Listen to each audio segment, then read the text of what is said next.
Now, Xiomara Nunez takes a closer look at the recent events happening at the Lumberyard Arts Center. The Lumberyard Arts Center announced that they would be naming their kitchen after Baker's former Director of Dining Services, Daryl Bowersox. The university encouraged my department to help the community all we could, so Baker takes the credit, and a lot of the employees who work for me and with me, I give credit to all of them. Bowersox was approached at a game while working the concession stand and asked if his name could be used to raise money for the Arts Center. It's a real honor, and it's still a surprise. Still a surprise. It's nice to be thought of that way, but it's very humbling. Bowersox is a very active Baldwin City resident and does all he can to give back to the community. I didn't do any of it to be honored by anyone. It was just, I was doing a job I loved, and my involvement in the community was just to give back as I could for all it's given me, and it's given me a whole lot more than I've given to it. Bowersox worked as the Director of Dining Services for 26 years until he retired in July of 2011. Tanya Sieber worked alongside him for 10 years. I'm thrilled to see that his name will be memorialized somewhere, somehow in this town, because he's made such a personal as well as professional contribution in his life. This has been Xiomara Nunez, KNBU TV. Thanks, Xiomara. It's that time of the year again. Advising for the summer and fall semesters is coming up.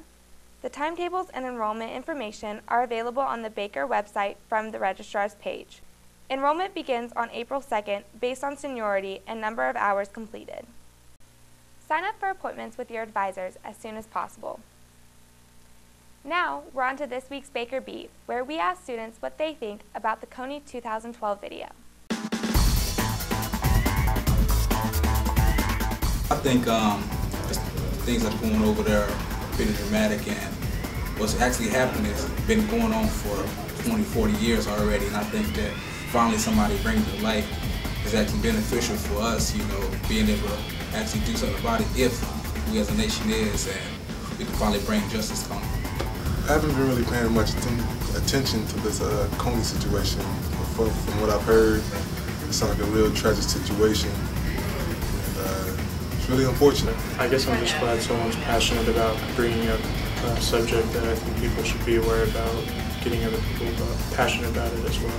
The whole Kony 12 situation, it's messed up to hear about the whole Uganda thing and how things are being ran over there, and how one guy just takes control of little children like that, and just feel bad for the people over there, and hopefully, you know, the whole Kony 12 situation gets figured out.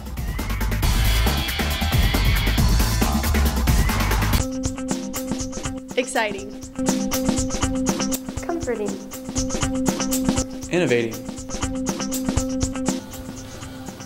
I don't always listen to the radio, but when I do, I listen to KNBU 89.7 FM. Baldwin City's #1 radio station.